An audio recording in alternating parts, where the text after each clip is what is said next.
Hey nerds, Jared Bear here, and today let's take a look at the most anticipated games going into 2020. Forewarning, this list is a mixture of like social media buzz and my own personal interest. I'll go ahead and say it. You may or may not like this list, but hey, we can't win them all. And regardless of what you think of the list, in the comment section down below, you should let me know your top 10 most anticipated games going into 2020. I would like to compare and just see where everybody else is at. So I guess we should go ahead and just get through a couple honorable mentions. I just went through the list, but then there was two games that was supposed to be released in 2019, but inevitably got pushed back, being Animal Crossing New Horizons and Doom Eternal. So there's your two honorable mentions. Let's just go ahead and get straight into the list. See, short, sweet, and to the point. So with that out of the way, let's get straight into the list. And these first two games are brand new announcements we know very little about, hence why they are so low on the list. But coming in at the number 10 slot is A New World, or it's just called New World. This is being published by Amazon Game Studio. You didn't just black out. Amazon Game Studios. I had to look this up because I was unaware that they existed, which is not a knock on them. But it does exist, and they've mainly just made Amazon app games, pretty much for like the phone or wherever else you can get Amazon apps. But they are bringing us a brand new MMORPG for Windows, for the old PC. All we know, it's set in the mid 1600s. It's in a fictional land modeled after British America in the Atlantic Ocean. Players scavenger for resources, they craft items, you can fight other players. There'll be a closed beta in April 2020 for those who pre-ordered. And all that information comes directly from Wikipedia. As for the launch date for New World is May 2020. I gotta say, the trailer's actually pretty cool. Moving on, at number 9 is Godfall. And this is a brand new title by Gearbox that's going to be released in holiday of 2020 for the PlayStation 5. This title is described as a high fantasy looter slasher set in 5 different realms, being earth, fire, wind, water, and heart. Just kidding, the last one's spirit, not heart. And that won't be the last time I make that awful Captain Planet joke if I decide to cover this game. The game is a single player, up to 3 players, in what they're calling a drop-in, drop-out style of gameplay. Interesting to note, Gearbox brought in numerous people that worked on Destiny 2 for this project, and since Destiny 2 is went indie, the gameplay has really improved. And I think Destiny 2 could have been phenomenal, it just wasn't. So I have a lot of hope with those people coming in to work on Godfall, because even though this trailer is so short and there's like a 1-second clip on their website, this 100% has my attention. I feel like this game is right up my alley. Yep, at number 8, we have another remake. And so this one's gonna be pretty short, because it's Resident Evil 3. Now, majority of us have the mindset of we've been there, we've done that, but that doesn't really stop the hype, because look how well Resident Evil 2 like remake was.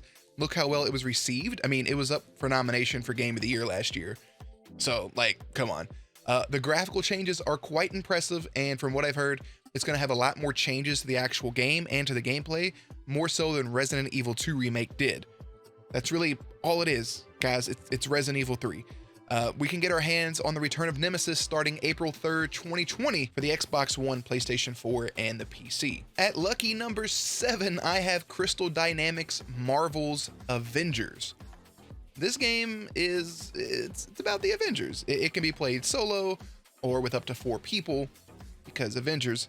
The main Avengers will be included, people that we all know: Captain America, Iron Man, Thor, Hulk, Black Widow, Ant-Man, Hawkeye, and the introduction of Miss Marvel.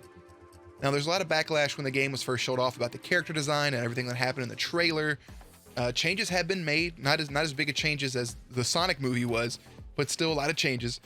And we'll have to wait and see how good this actually plays. That's all I really have for the Avengers. The Avengers launches on May 15th, 2020 on the Xbox One, PlayStation 4, PC, and the Google Stadia. Is that how you say that?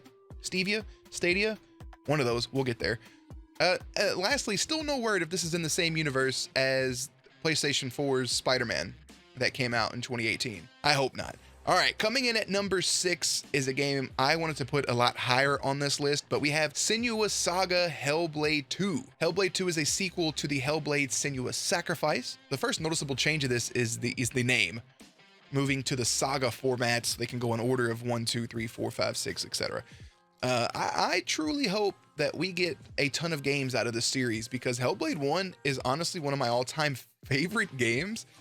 It's like 7 to 8 hours of gameplay. It's not a long game, but damn, it delivers so hard, and it's set in Norse mythology, so maybe I have a little bit of a soft spot. 100% worth a playthrough if you haven't. There's still no word on when Hellblade 2 will be released. The trailer was insane, even though they didn't really show much, but you can send you a baby girl she got some confidence, and she got some people with her. And all we know is since Microsoft bought Ninja Theory, this will be an exclusive for the Xbox Series X. Live at 5 is another remake. This one is Final Fantasy VII. And it feels like this game was announced forever ago. It'll finally be available to us this year. The graphical comparisons to the original Final Fantasy VII is insane.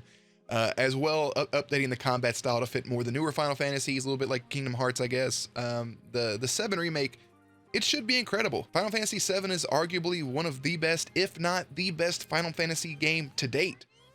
And that's a hot topic anytime you ever bring it up. People always have different answers, but it's always in the conversation. Cloud is an amazing protagonist, and Sephiroth is a gorgeous antagonist. The only downside to this is it's being released in episodic installments.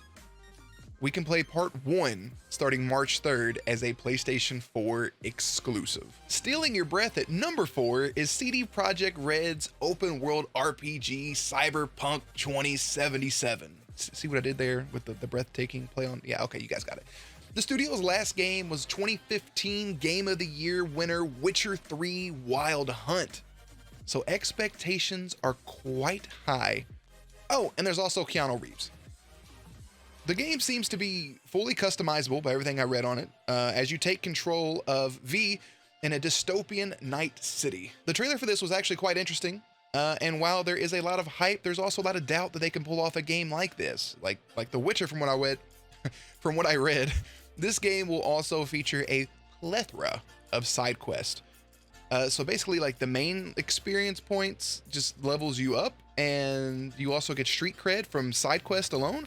And the street cred is what unlocks skills, areas, etc., things of the like. And there's also a auto racing minigame. But if it's not pod racing, do we really care? Cyberpunk 2077 launches April 16th, 2020 on the Xbox One, PlayStation 4, PC, and Google Stadia. We are now in the top 3. See what I did? It's Sucker Punch's Ghost of Tsushima. And my hype for this game is pretty high. Like, it's through the roof. Just off of one trailer, a little bit of gameplay footage, I was hooked. And then the Game Awards trailer, like, oh, breathtaking. Labeled as an open world action adventure stealth game, it is centered around the last samurai known as Jin, who also goes by the Ghost. I'm sorry, I can't pronounce his last name or the other thing listed. I can't pronounce it. I don't want to butcher it. It also has quite a unique camera angle, like that third person, your character's kind of off to the side like that. This open world, it doesn't have waypoints and can be explored without guidance. So have at it.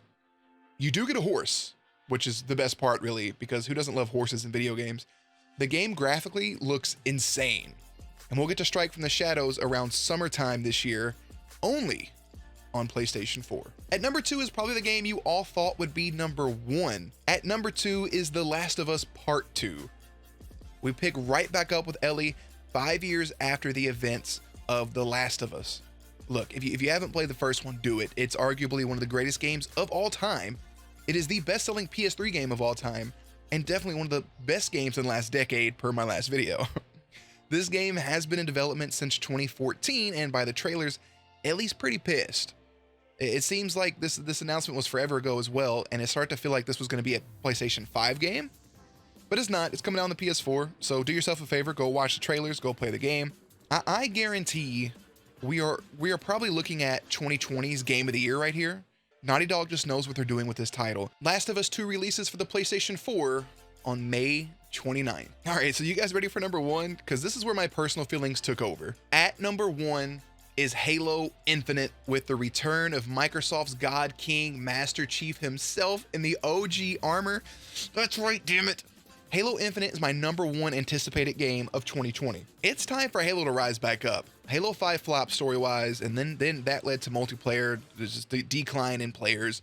It was misleading marketing and too much Spartan lock. People were upset. It was a weird game. I honestly think 343 has finally figured this out. They revamped the Master Chief Collection into something that we all wanted from the jump. They know where they messed up with Halo 4 and Halo 5 Guardians. And I think this will be their game. I think this will be their proving point. Make Halo great again, damn it. Rumored to be open world. We know very, very, very little at this time, as they came out and said they were going dark until E3 2020. All we know, it's going to be released the holiday of this year and will probably be the launch title for the Xbox Series X, the same as Halo Combat Evolved was the launch title for the OG Xbox way back in the day. Way back in the days, 2001, which is just scary to say. Look, I want nothing more than to see Halo win. It's my all-time favorite series, and Halo 3 literally saved my life. So this list is biased, but I turn it over to you. What did you think of the list? Did you love it? Did you hate it? Like I said from the start, let me know your top 10 most anticipated games for 2020. My prediction? Last of Us 2 wins Game of the Year, Halo Infinite thrives, and of all things, the Avengers flops. I just had that feeling. What's your thoughts on that? Let me know down below, and let's get a conversation started. Video list should be popping up. The top 10 games of the decade video should be up here for you to click on. Watch that as well. If you enjoyed the list, do me a favor, drop a like. If you enjoyed me, go ahead and subscribe to the channel for more content. We got stuff scheduled out all throughout the year. A lot of Let's Plays, a lot of random lists, a lot of shoutcasting, a lot of clips, a lot of reacts. We're just going to be all over the place. Social medias and stuff is up on screen, but as always, guys, make sure you check back to my channel for more gameplays, commentaries, news, and updates. Later, nerds.